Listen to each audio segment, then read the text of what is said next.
विश्व हिंदू परिषद और बजरंग दल का ये जो सामूहिक प्रयास है, इसका सबसे पहले उद्देश्य क्या है, लक्ष्य क्या है और कारण क्या है? बजरंग दल का उद्देश्य ही है देश के अंदर सेवा, सुरक्षा और संस्कार।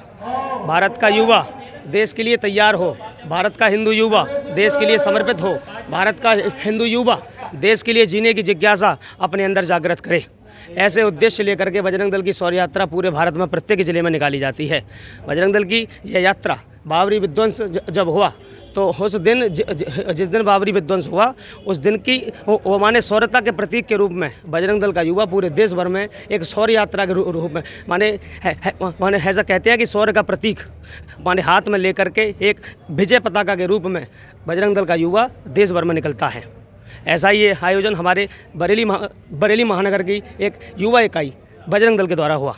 तो आज कोई विशेष दिन है जो निकलता है, ये पूरे देश में निकलता है, केवल यही नहीं? ये पूरे देश भर में ये आयोजन रहता है। बाबरी विध्वंस का जो विजय प्रतीक है उसके रूप में माने 6 दिसंबर को बाबरी विध्वंस हुआ और उसी दिन सौभाग्य से गीता जयंती थी। तो गीता जयंती के अवसर पर पूरे भारत में बजरंग दल की शौर्य यात्रा रहती है। ये माने शौर्यता का प्रतीक ही है कि हमने हिंदू समाज ने माने अपने शौर्य को प्राप्त किया और जो माने वर्षों से हिंदुओं के ऊपर जो एक लगातार कलंक बाबरी नाम का जो ढांचा था उसको बजरंग दल के युवाओं ने बजरंगियों ने जाकर के समाप्त किया। वहाँ से जो ढेर लगा हुआ था उसको हटा करके जा करके सरयू की नदी में बहा। और दुनिया जानती है, देश जानता है, हिंदू समाज जानता है कि राम जी के मंदिर को प्राप्त करने के लिए वहाँ ने कितना संघर्ष हुआ, कितना विध्वंस हुआ। युवाओं ने त्याग दिया, बलिदान दिया, रक्त की नदियाँ बहीं और अयोध्या की जो नालियाँ थी वो रक्त से लाल हो गई।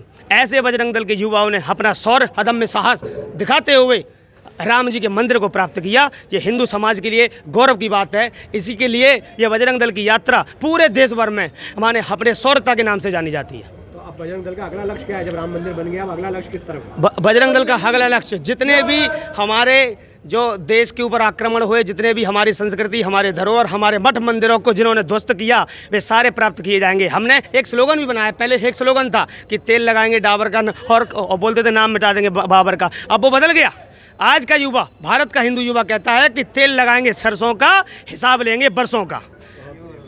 तो अब ये जो संभल वाले प्रकरण हुए हैं, इस तरह के और प्रकरण हो रहे हैं, इतनी बड़ी और दरगाह को अजमेर शरीफ को भी कहा जा रहा है, हो रहे हैं। क्या लगता है आपको कि इसमें कितनी सच्चाई है? कोर्ट पर अपने प्रमाण आप 100% सत्यता के साथ आप रखेंगे? देखिए सच्चाई तो है, माने प्रमाणिकता है। अगर प्रमाणिकता नहीं होती तो जांच नहीं होती। भारत के अंदर और वर्षों से हुआ है ना भाई साहब, वर्षों से माने हमसे प्रमाण ही मांगे गए। स्वयं राम जी को गवाही देनी पड़ी कोर्ट में आकर के। राम जी का मंदिर प्राप्त तो किया लेकिन गवाही के साथ किया, अपनी शौर्यता के साथ किया। आज जो वहाँ हुआ है, जो भी घटनाक्रम हुआ है उसमें सच्चाई है। ये जो पीड़ा है, कष्ट है, उसको बयां कर रहे वो आकर के वो माने सड़कों पर। ये ईंट पत्थर फेंकने से हम रुकने वाले नहीं है। बजरंग दल का युवा डरने वाला नहीं है। दुनिया डरती होगी, बजरंग दल का युवा नहीं डरता।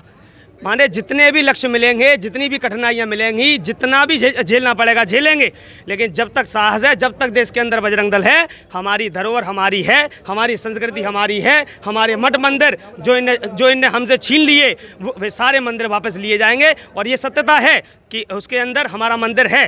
हमारे वहाँ पर जाकर के प्रमाण मिले हैं, जांचें हुई हैं। तो जितनी जगह पर खुदाई होगी वहाँ जाकर के मंदिर ही मिलेंगे।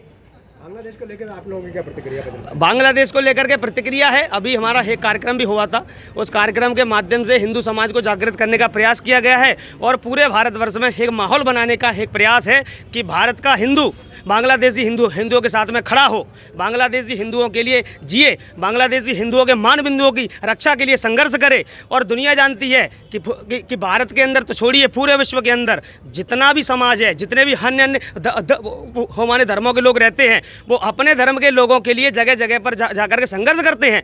भारत के अंदर 56 इस्लामिक राष्ट्र है और किसी भी देश के अंदर कोई भी घटना जब घटित होती है तो उनके मजहब के लोग भारत के प्रत्येक हमारे कोने कोने में जाकर के दंगा फसाद करते हैं। मानवाधिकार वाले जो लोग हैं वो आकर के उनके लिए इंसाफ की गुहाई लगाते हैं। आज कहाँ चला जाता है मानवाधिकार? हिंदू समाज के ऊपर वहाँ जाकर के वहाँ अत्याचार हो रहा है, देश विदेश में अत्याचार हो रहा है। जितनी भी इस्लामिक कंट्रीज है वहाँ पर हिंदुओं के साथ में अत्याचार हो रहा है, उनके मंदिरों को तोड़ा जा रहा है। आज कहाँ चला जाता है मानवाधिकार? हमने ये मांग की है कि भारत का मानवाधिकार संगठन और देश विदेश का मानवाधिकार आयोग एक मंच पर आए और हिंदू समाज की सुरक्षा के लिए अपनी जिम्मेदारी को समझते हुए वहाँ पर खड़े प्रावधान बनाए। हिंदू समाज संगठित होने की जो एक मुहिम चलाई गई है, हिंदू समाज को संगठित होना पड़ेगा, ऐसा हम सभी का एक आग्रह है और एक हमारे निवेदन भी है कि हिंदू समाज अगर आज नहीं जगा तो दुनिया में कभी नहीं झाग पाएगा। जितने अत्याचार हो रहे हैं वो केवल हिंदुओं के साथ ही हो रहे हैं और हम देख रहे हैं वर्षों से हो रहे हैं। हिंदू समाज ही पीड़ित है, तो हिंदू समाज को संगठित होने की आवश्यकता है और सबसे अधिक हिंदू समाज के युवा में जागृति की आवश्यकता है।